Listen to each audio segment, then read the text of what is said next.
Hi dears, എല്ലാവർക്കും സുഖമാണല്ലോ.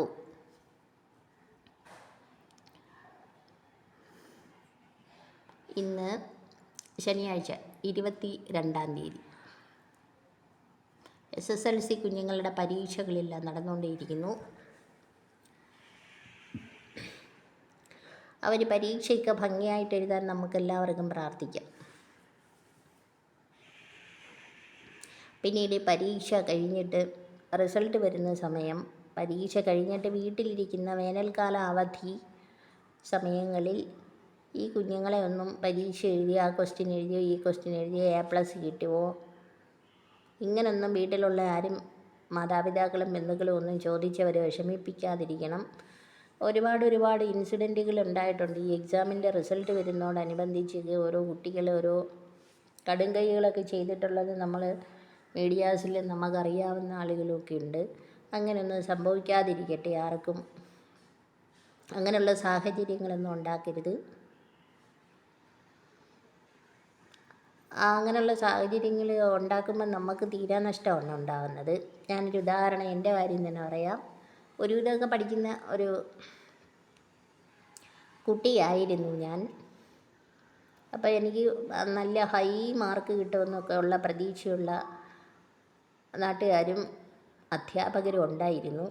പക്ഷേ എനിക്ക് അവരാരും പ്രതീക്ഷിച്ച രീതിയിൽ എക്സാമിന് SSLC എക്സാമിന് മാർക്ക് സ്കോർ ചെയ്യാൻ പറ്റിയില്ല. അപ്പോൾ എനിക്ക് അസുഖങ്ങൾ വന്ന് എൻ്റെ മൈൻഡിൽ നമ്മുടെ ബ്രെയിൻ അങ്ങ് ബ്ലാങ്ക് ആയിപ്പോയി. ചില സമയത്ത് എൻ്റെ ബ്രെയിൻ ബ്ലാങ്ക് ആവും, ഞാൻ പഠിച്ചതൊന്നും ഓർമ്മ വരത്തില്ല. അങ്ങനെ എനിക്ക് SSLCയുടെ ടൈമിൽ ഒരു വിധത്തിലും പറയാൻ പറ്റാത്ത രീതിയിലുള്ള ടെൻഷൻ കയറി. എല്ലാം ഞാൻ മറന്നുപോയി. പല സബ്ജക്റ്റിലും പരീക്ഷാ ഹാളിൽ ചെന്നിരിക്കുമ്പം എൻ്റെ ബ്രെയിൻ ബ്ലാങ്കായിരിക്കുന്നു. പക്ഷേ ഞാൻ ഒരുപാട് എൻ്റെ തലച്ചോറുമായിട്ട് പൊരുതി എക്സാമൊക്കെ എഴുതി. ആരും വിചാരിച്ച മാർക്ക് എനിക്ക് കിട്ടിയില്ല. ഞാൻ പക്ഷേ നിരാശയായില്ല. എനിക്ക് കിട്ടിയത് മതി. കാരണം അത്രമാത്രം ഞാൻ ആ എക്സാം ഹാളിലിരുന്ന് മെൻ്റൽ സ്ട്രഗിൾ എടുത്തു.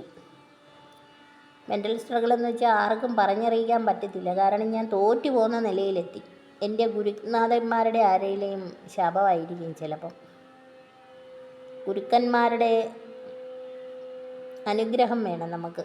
എന്തോ എനിക്കറിയത്തില്ല, ഞാനങ്ങ് പറഞ്ഞതേ ഉള്ളൂ. എന്നെ ശപിച്ചു കാണോ ശപിച്ചില്ലെന്നൊന്നും എനിക്കറിയത്തില്ല. ആ സമയത്തൊരു ഇൻസിഡൻ്റൊക്കെ ഉണ്ടായിരുന്നു. അതുകൊണ്ട് ആ ഗുരുവിന് വേദന തോന്നിയിട്ട് വേറൊന്നുമില്ല.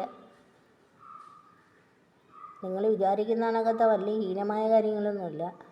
അങ്ങനെ ഞാൻ ആ വിദ്യാഭ്യാസ സ്ഥാപനത്തിൽ നിന്ന് മാറി അപ്പുറത്ത് വേറൊരു വിദ്യാഭ്യാസ സ്ഥാപനത്തിലോട്ട് പോയി. അത് അവർക്ക് ഭയങ്കര വിഷമം വന്ന ആ ഗുരുനാഥന്. അദ്ദേഹം ക്ഷമിക്കട്ടെ ഇനിയെങ്കിലും. അറിഞ്ഞൂടാ ക്ഷമിക്കുമെന്ന് എനിക്കറിഞ്ഞൂടാ. പിന്നെ ഞാൻ തിരിച്ചിങ്ങ് വന്നു ഇപ്പുറത്ത്. ഓക്കെ, പഠിച്ച വിദ്യാഭ്യാസ സ്ഥാപനത്തിൽ തന്നെ വന്നു.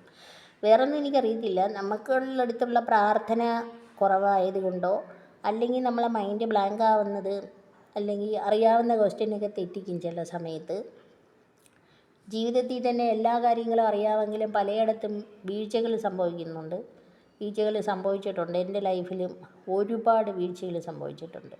അതുപോലെ നമ്മൾ SSLC എക്സാം ആയാലും ഏത് എക്സാം ആയാലും വീഴ്ചകൾ സംഭവിക്കും. അത് ഇങ്ങനെ എടുത്ത് ഹൈലൈറ്റ് ചെയ്ത് അവരെ അങ്ങോട്ട് ക്രിറ്റിസിസം ചെയ്തൊന്നും മുന്നോട്ട് പോകാൻ പാടില്ല ആരും. അത് നമുക്ക് തന്നെ കുഴപ്പങ്ങളുണ്ടാക്കും എന്നും പറഞ്ഞ് എനിക്ക് വിദ്യാഭ്യാസം എനിക്ക് പറ്റുന്ന 3rd ഗ്രൂപ്പാണ് എനിക്ക് കിട്ടിയത് അവിടെയും. അപ്പോഴും 3rd ഗ്രൂപ്പ് എടുത്തപ്പോഴും എല്ലാവരും എന്നെ കളിയാക്കി. എൻ്റെ അടുത്തൊക്കെ ഉള്ളവരെല്ലാം 1st ഗ്രൂപ്പ് 2nd ഗ്രൂപ്പൊക്കെ ആയിരുന്നു. പക്ഷേ ഞാൻ 3rd ഗ്രൂപ്പ് എടുത്ത് അവരുടെ മുമ്പിൽ തലകുനിച്ച് നടന്നങ്ങ് പോയി പഠിച്ചു. അവരൊക്കെ പലരും എൻ്റെ അത്രയൊന്നും ഒരുപാട് ക്വാളിഫൈഡ് അല്ല. ഒരുപാട് ബിരുദാനന്തര ബിരുദമോ പ്രൊഫഷണൽ കോഴ്സുകളൊന്നും ചെയ്തില്ല. അവരൊക്കെ പോയി ജസ്റ്റ് അവർ പോയി പഠിച്ചിട്ട് അവർ PSC എഴുതി ഉന്നത ഉദ്യോഗത്തിലിരിക്കുന്നുണ്ട്. അവർ നല്ല ഗ്രേഡിലിരിക്കുന്നുണ്ട്. പക്ഷേ എനിക്ക് അങ്ങനെ ഒരു ജോലിയിലൊന്നും ഒരു താല്പര്യമൊന്നുമില്ലായിരുന്നു. എനിക്ക് വിദ്യാഭ്യാസം ചെയ്യണം, പരമാവധി അറിവ് നേടണമെന്നുണ്ടായിരുന്നു. പക്ഷെ എൻ്റെ മൈൻഡ് പലപ്പോഴും ബ്ലാങ്കായി പോകുന്നുണ്ടായിരുന്നു. ഞാൻ ഇപ്പോൾ പഠിച്ച കാര്യങ്ങൾ പോലും പിന്നെ മൈൻഡിൽ ബ്ലാങ്കായി പോകും. അങ്ങനെ ഒരു കുഴപ്പമുണ്ട് എനിക്ക്. ഓക്കെ. അപ്പോൾ ഞാനിങ്ങനെ പറഞ്ഞതാണ്, ഒരു ദുരവസ്ഥകളിൽ നമ്മളെ മീഡിയയിലൂടെ വേദനിപ്പിക്കുന്ന ഒരു കാര്യങ്ങൾ, ഈ എക്സാം എഴുതിയിരിക്കുന്ന പ്ലസ് ടുക്കാരായാലും ഹയർ സെക്കൻഡറിക്കാരായാലും SSLCക്കാരായാലും ആർക്കും ടെൻഷനൊന്നും ഉണ്ടാവാതെ ആ കുഞ്ഞുങ്ങളെ നമ്മൾ ചേർത്ത് പിടിക്കുക. മനുഷ്യരാണ്, നമ്മളെ മൈൻഡ് മാറി എപ്പോഴും മൈൻഡ് മാറിക്കൊണ്ടിരിക്കും, അല്ലാതെ കമ്പ്യൂട്ടറൊന്നും അല്ലല്ലോ. അപ്പോൾ അങ്ങനെ ഇരിക്കുന്നു. ഞാൻ ഇതിനു വേണ്ടിയാണ് വന്നത്. ഒരു വാർത്തയിലും നമുക്ക് ദുഃഖിപ്പിക്കുന്ന വാർത്തകളൊന്നും കേൾക്കാൻ ഇടവരാതിരിക്കട്ടെ. അപ്പോൾ എല്ലാ കുഞ്ഞുങ്ങൾക്കും വീണ്ടും എൻ്റെ പ്രാർത്ഥനകളും ആശംസകളും.